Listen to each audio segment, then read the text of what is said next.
Welcome back. Time to talk about the Special Olympics. But before that, we have our guest in the studio, Shola Rogers. Good morning, good to have you. Good morning, Cecilia. Good morning, Taya. It's a pleasure to be here. Good morning, Nigeria. Right. What's that smile about? I always smile. There's something about this one. Like you, right? There's something about this one. I know we'll get to it later. I don't know what he's talking about. Same here. I don't know what he's talking about. We will find out soon. The NFF issue is burning right now. Imagine Shola is champing on the beats. To talk about that one. But before then, Cecilia. Yeah, Special Olympics. I'm talking about the Unified Cup. It's going on right there in the US, the 50th edition. And of course, you have Team Nigeria well represented there in that one. Fantastic. The Special Olympics, we know Special Olympics, they're there to provide year-round sporting activities for athletes with intellectual disabilities. Fantastic. It's the 50th anniversary, so they organized a unified football competition, for its member associations. And Nigeria was there as well, so went all the way and got to the semi-finals. Scorelines are coming from their matches, how they played. Defeated Jamaica in the first game to move to the next round, and in the next round against the Special Olympics from Italy, they won that one by 5-0. They took on Japan in the quarterfinals, and it was a 3-0 win for Nigeria. But unfortunately, they came unstuck against Ecuador. I was in the semi-finals. They ended goalless, and they lost 5-6 on penalties. But beyond the results, Shola, it is fantastic seeing these guys that normally won't get this chance to play, big competitions, get it courtesy Special Olympics International. It's an amazing one. There's stuff that's been going on for a couple of years now, 50th edition. But in recent times, Nigeria has been very consistent. Very. And it's really nice when we get people who represent the green, white, green and do well for us. I'm looking forward to next year. I heard it's going to be bigger. Of course, that's the big one. The World Cup Games in Abu Dhabi. I heard it's going to be very big. I've been following it. Yeah. It won't be a bad idea for us to at least shine more light on these activities. Absolutely. I must give you guys kudos to that. You're at least always supporting Special Olympics. It's all about inclusion, inclusivity. That's what sports is about. And others that don't have the chance, they get this opportunity to get a platform. Millions watching them.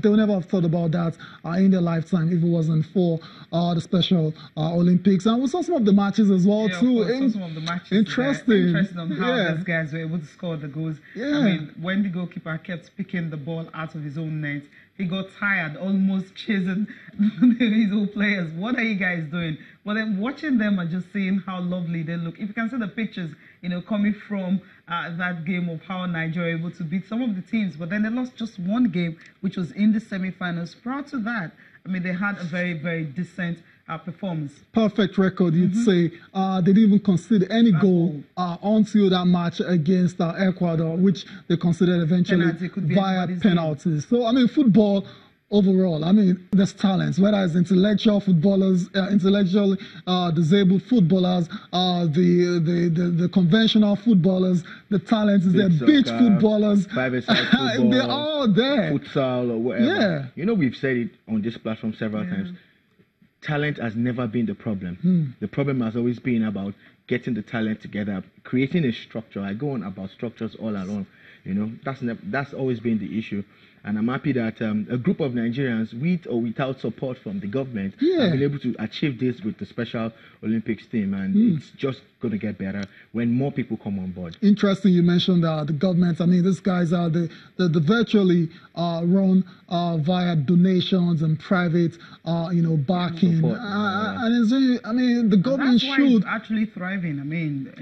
But still, I understand what Shola understand what I'm trying to say. It's thriving because you have the corporate bodies, you have a private, you have parents, private partnerships and all that, and all of them corporate bodies, all of them are coming together to ensure that they travel. If you have to, we know what players go through, athletes go through when everything had to go through the sport ministry and government, I get what you're saying. And everything. But right now, when you have these people, all of them coming together and deciding to say, okay, we're going to support these people, and that's what they're doing, and that's why it's all going well.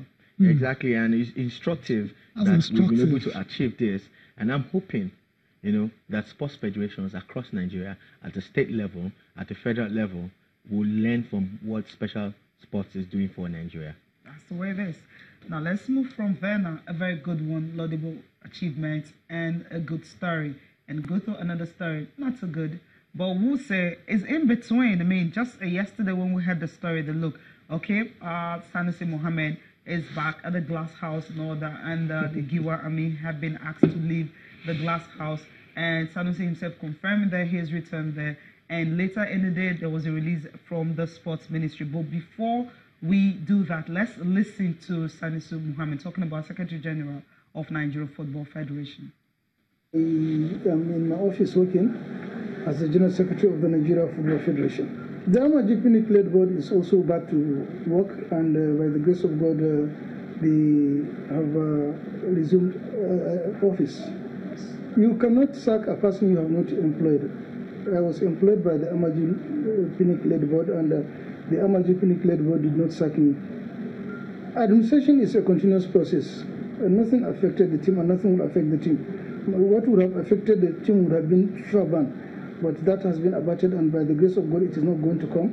And the teams are doing what those that get income are income, and those that have traveled outside the country, they have traveled outside the country. Those that have qualified, we are going to put machineries in action to make sure that we prepare them very well for the task ahead of them. As I said, administration is a continuous process.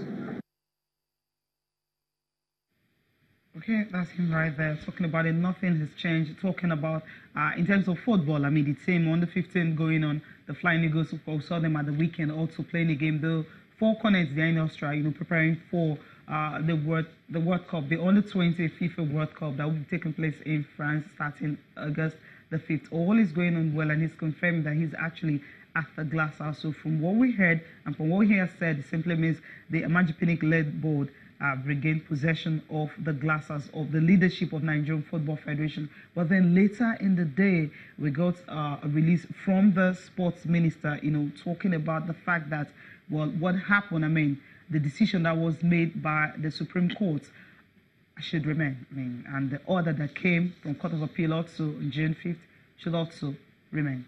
What do you make of all this, Shola? A few weeks ago or days ago, I said on this platform, I said that there's no crisis. You understand? Not like there's no crisis. What I was inferring is that it's man-made and it's unnecessary. You get? It always happens every 4 years that, and it's sad that the NFF elections have been set to come up after the World Cup. You get? So there's always this build-up, and it always ends up like this. There's nothing new. Go back 4 years, go back 8 years. But what should be new, or what could have been new, is that the people involved now, the dramatist personnel, should have actually changed the script. You get? But it's the same script. Sadly, I think the Minister of Sports is missing a trick here. He's missing a chance, an opportunity to leave a legacy that will change this problem that Nigeria has every 4 years. This is his opportunity to really rewrite the wrongs. You get? People should stop misleading people. When they refer to another group of people as a board, you start to wonder, do we not understand what it means to have an NFF board? Do you get it? Right.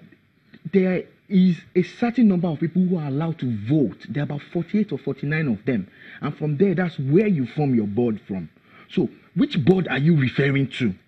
These are people who are legitimately won at their state level, to become delegates at the conventions and the AGMs and everything that the NFF organizes.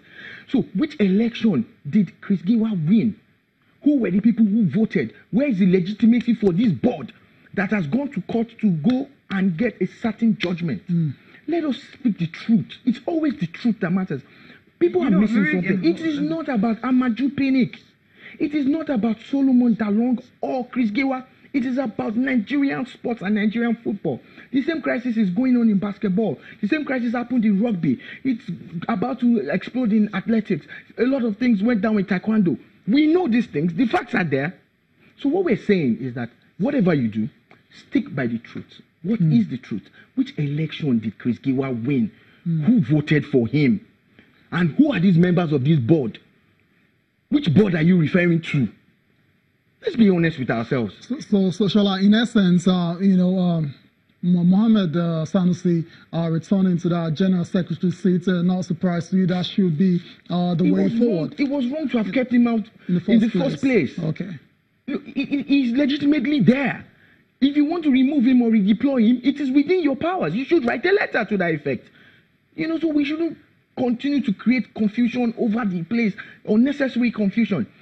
Okay. Now, there's supposed to be a stakeholders meeting that the minister called today. Yeah, this is what he should have done before all of this. Do you get? But he wasn't expecting what happened yesterday. No. Maybe we can take a quote. This quote coming from him. Regardless of what happened yesterday, you see, you do not put the cart before the horse. Okay, now this is why he has to take concern in this issue. He says, as far as I'm concerned, nothing has changed. There's no development after the Supreme Court's ruling of April 27, 2018, and the Federal High Court order of 5th June 2018, because the court has not vacated the order. So he says it remains. And he went further to say that those who are presently trying to instigate confusion using the name of the president must be aware that the president cannot go against the rule of law. The order issued by the court has not been vacated, and the president cannot vacate a court order because there are clear court processes of doing this. This is coming from the Minister of Sport, Solomon Dalong. He went further to say that what happened in Nigerian Football Federation today is security excesses, but it will be sorted out.